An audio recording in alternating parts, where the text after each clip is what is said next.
Welcome back. Bloodcell here. Haven't recorded much at all lately. Been having some computer issues here.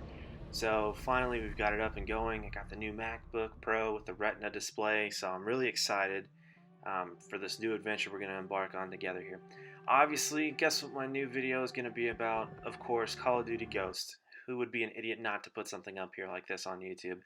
Anyway, pretty much what we're going to talk about today is just the different things, the different formats, what I've learned, and how to improve your gameplay with the beginning of this new game.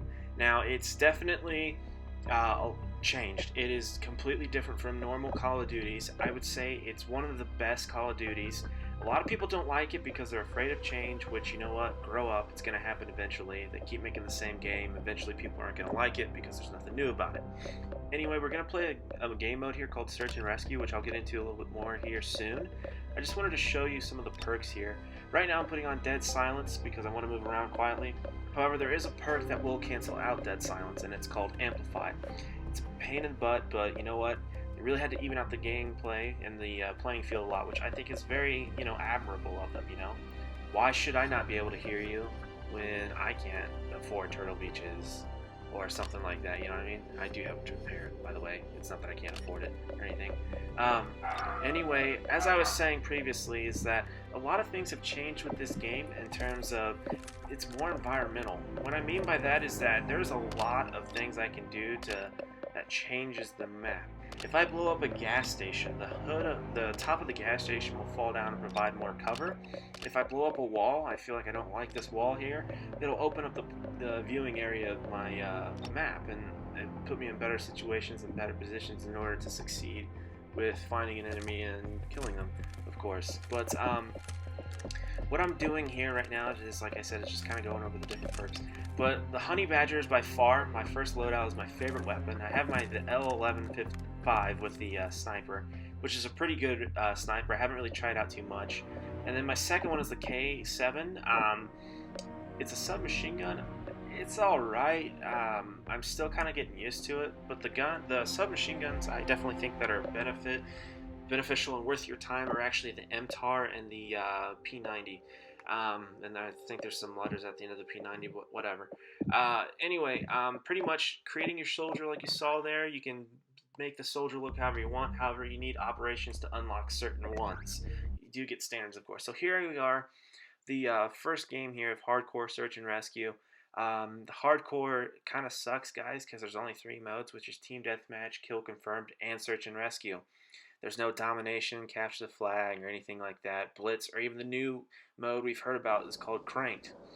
It's something I really wish they would change about this, Make all game modes available in Core Hardcore. Who cares? Like, honestly.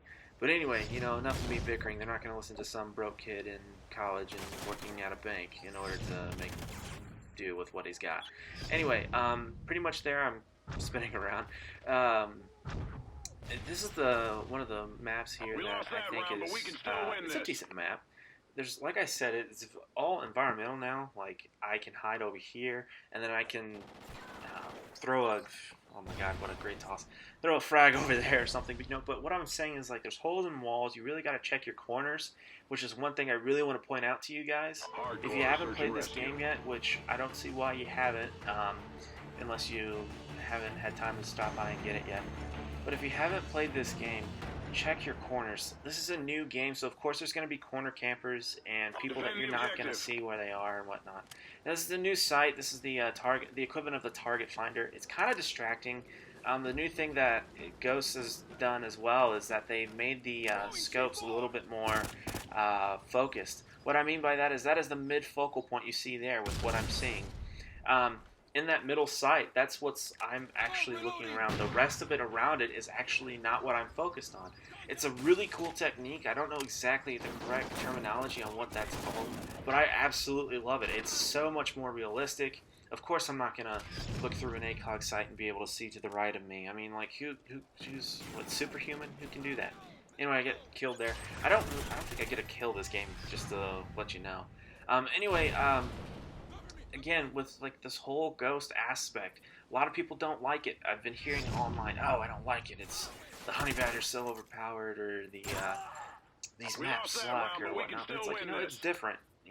Like, the sliding and shooting and the sliding and knifing is actually pretty cool. I like that. I just completely went off different subjects there, but there's just so much more to talk about here. It's just insane to kind of get it all down in one video. But I'm trying to split it up. But right now, this is just like a basic first video, long time, haven't put up kind of video. Looks like sounds like I'm all jacked up on Mountain Dew. I don't know. Anyway, the second round here is pretty decent. Like I said, there's a few things that I would like to see kind of be different about this game, and one of them is definitely the spawning time in Search and Rescue. You have 15 seconds. You know, I like the 5 seconds. You know, what's wrong with the old games there? You know, I don't need 15 seconds in order to choose my class or whatnot. Just get it, got it, and go, you know? That's 15 seconds of my life I'll probably never get back. This is probably 11 minutes and 20 seconds of my life that I'll never get back from recording this video. Anyway, I'm using the new iMovie. It's how I've always been able to put my videos up on YouTube. There's a new iMovie out now with the new MacBook, so it's kind of difficult for me to kind of figure some of this stuff out. So once I start to kind of get more comfortable with this, I think I'll provide a better video for you guys. But like I said, you know, it's been a while since I put up anything at all, and I just really know some of you who are even subscribed to me have asked, when's my next video coming up?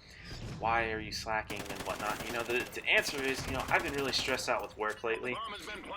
You know, I'm not even gonna go to what job I work, but I work at a bank, and it's been a pain in my ass ever since I started. To be honest, I was guaranteed some things that haven't really fell through for me. And I will probably not be there for too much longer, to be honest, which kind of sucks. I enjoy banking. I enjoy all of the aspects of helping somebody with their money. But enough about that. This is a video game, not a live game. Anyway, this is a great kill cam here. It's the new Magnum, by the way. Speaking of, it's a lot different. Like I said, you can't shoot multiple times, or else you jam it, which I thought was freaking awesome. It's actually saved my ass a couple times because people like to, you know, spray and pray with that thing. But you gotta really concentrate on that shot. And like I said, sorry for that pause there, I was in the process of yawning. The Gambler perk, if you noticed every round, if that middle, what you just saw there was Blind Eye. I'll get a random perk with that Gambler perk. It's really cool. And here, I'll let you look at the site here before I continue. See, look, it caught him on there, highlighted him, and I couldn't get him yet. But what I was saying about that Gambler perk, it gives you a random perk at the end of every round, or at the beginning of every death, or excuse me, at the beginning of every life. I think that's pretty cool. I really like that. It gives me a chance to really try out the different perks. So if you just put this game in there, definitely take that into consideration. Use that Gambler perk and write down some things that you like about each perk. For example, I have my iPad right next to me, and as soon as I started seeing those different perks with Gambler, I started making a list of why I like this certain perk. That way I could, you know, equip it with my character. Now here's the thing, speaking of characters, I know in the beginning I mentioned like how you could use different uniforms, different headgear and whatnot. Male, female, characterizing your character. They made it so more personal, which is absolutely something that I think Call of Duty really needed to bring into the game. You know, so many people spend, you know, hundreds of dollars on this product, and, you know, we were so limited at the beginning. You know, yeah, we got different weapons, or yeah, we tried different things in terms of game modes, but seriously, like, this is just so much more personal. You can make it your own story. Like, I love that about this game. Now here, Then They Drop is actually doing pretty well. He was, I think he started out 1-3 or something like that, but he really kind of picked it up for us. We still didn't win. Anyway, regardless of the fact, this is a game, like I said, you know how he jumped and slid down the wall there? Like I said, it's so much more environmental. You know, if you want, play squads for like the first half hour of this game. That's exactly what I did with one of my buddies. His name's Nuke740. Great guy. Was my first person I actually played multiplayer with. He taught me a lot just by playing squads, you know. He said I was going to be really good because I was playing squads. But squads is a different game mode as well, where in terms of you have artificial intelligence either playing on your side or against your side, and they're including that with clan battles too, which more of that to come here. Like I said, you know, this is only the first week of this game. And so, like, there's been a lot of updates too. So if you just put this game in the disc, don't be frightened because there are going to be a lot of updates to do. The longest update I ever had to do was actually probably about 10 minutes. And the reason why is I have the best internet here out in Colorado, which is Comcast. A lot of people argue with me and saying Comcast isn't all that great. Well, if you go and look up on the internet, of course, you know, that beautiful gift and tool we love to use, Comcast actually has the best internet in the Mountain West region. Now, kind of going back here with what I said, the more personal this game has been, sorry, I don't know why I'm yawning, probably because I'm talking so fast, but the best thing about this game, I think, is just like making it personal. Why is this game such a hit? Is because there's personalization in every class and every character, and then there's personalization in terms of how I can use the map around me to my benefit. Now here's the thing, guys, like I said, there's going to be a few hiccups along down the road with me in this new, so just please bear with me on this. I am trying really hard, and look forward for my next video, guys. Thanks.